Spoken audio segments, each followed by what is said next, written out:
These are patients who would otherwise not be alive today, if not for the fact that they had a transplant.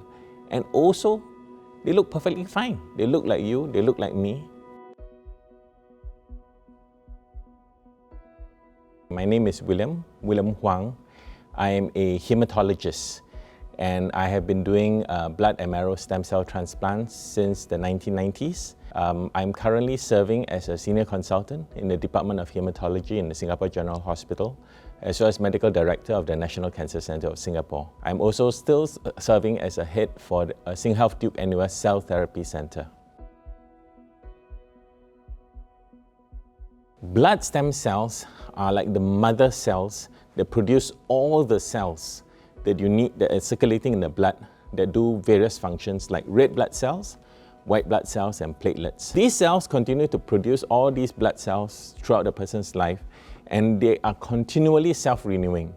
So they can continue to produce maybe 100 years, maybe after 100 years even a person can live that long. So if you don't have any of these cells, your body cannot function. The bone marrow is the factory for which these stem cells reside that produce all these cells. Because all these years we have had bone marrow donor organizations, we have had World Marrow Donor Association, these old historical terms still stay with us. So much so that I was previously president of the World Marrow Donor Association, but it's actually the World Blood Stem Cell Organization, but that term has stuck with us for decades. If I were to put an analogy, a blood stem cell transplant is like taking seeds out of somebody's garden and then transplanting them into somebody else's garden. These seeds are the blood stem cells.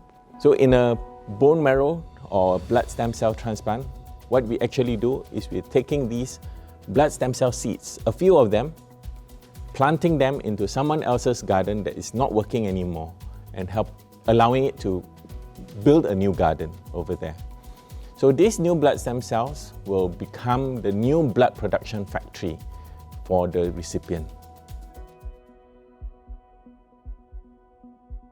Sometimes donors might prefer to donate from the bone marrow because they might feel that it's a quick procedure, I'm put under general anesthesia, I don't know what happens, and then I go into the operating theatre. The bone marrow is extracted from the bone, and then next day, a few hours later, I wake up, and then the next day I go home. The other way of donation is a peripheral blood stem cell donation. Over a course of 5 days, and the blood stem cells will kind of start to migrate out of the bone marrow. And then what happens is that the donor can donate these cells.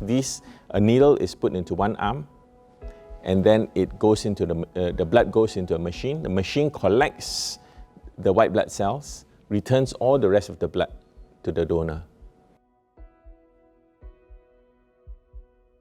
My role in this entire transplant process, sometimes I serve as the transplant physician, sometimes I serve as the donor physician. In which case, my interest is completely for the donor's welfare. And the transplant physician cannot force me to do anything. If I feel that, I think this donor is not fit, or I think this donor is not so keen to donate, then in which case I would say, no donation. Or if I think this is too dangerous to do, you're asking me to harvest too many cells, I think it's not warranted, I would say no as well, as the donor physician. Between the two, between the patient's health and a healthy donor's health, we always prioritize the health of the healthy donor over the health of the patient, even if the patient's outcome may be less good depending on the donor's donation.